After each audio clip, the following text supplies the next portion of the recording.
यहाँ हमारे राजनांदगांव संघ परिवार एवं समग्र हिंदू समाज के द्वारा बृहद और विराट आयोजन हिंदू एकता के प्रतीक यह हिंदू महामहोत्सव सम्मेलन आयोजित किया गया था, जिसमें भाइयों के द्वारा मेरे को आमंत्रित किया गया था कि गुरुदेव आप यहाँ उपस्थित होंगे। सब लोगों की इच्छा है और यहाँ मेरा भी आना हुआ। यहाँ पदुमतरा में मेरा कथा चल रहा है राजनांदगांव ठेलकाडी के पास, तो एक अच्छा सहयोग था कि मैं सामने था तो आ गया। और यहाँ आकर के मेरे को व्यक्तिगत रूप से बहुत अच्छा लगा। मेरे सभी भाइयों से मिला और सबसे मिल करके बहुत आत्मीयता, बहुत स्नेह, बहुत प्रेम मिला। मैं हृदय से बहुत आनंदित हूँ। महाराज जी, प्रदेश में लगातार धर्मांतरण के होते जा रही है, तो ये हमारे सभी लोग अपने अपने स्तर में कार्य कर रहे हैं और सब लोग प्रयासरत हैं और बहुत जल्दी ये सारी चीज़ों का निराकरण भी हो जाएगा। अभी जो हाल ही में जो घटना हुआ करनाल में, जो महिला के साथ पुलिस महिला के साथ जो वसूली की गई जी, उसमें क्या था? मैं इसका जानकारी मेरे को अभी नहीं हो पाया, चूँकि मैं सोशल मीडिया से बहुत थोड़ा सा, मैं क्या मोबाइल चलाता नहीं हूँ। और यदि मेरे को इसका जानकारी होगा तो मेरे यूट्यूब चैनल में बहुत जल्दी इसके बारे में विषय में बोल करके अपलोड करवाऊंगा। आपको क्या कहना का धर्मांतर, उसमें क्या आप संदेश देना चाहते हैं जो लगातार धर्मांतर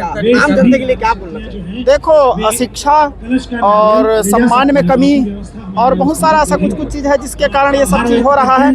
और सभी लोग लगे हुए हैं, सभी सनातनी भाई लगे हुए हैं हमारे सारे हिंदू भाइयों के लिए, और सब लोग एक होकर के यदि इस कार्य को करेंगे तो बहुत जल्दी सारा कार्य अच्छा से संपादित होगा। हम किसी का विरोध नहीं करते, लेकिन हम नहीं चाहते कि हमारे सनातनी भाइयों को भ्रमित किया जाए, उनको मार्ग भटकाया जाए। हम सम्मान सभी का करते हैं, लेकिन कोई हमको या हमारे भाइयों को मार्ग से भटकाएंगे तो भी हम भी शांत नहीं रहेंगे।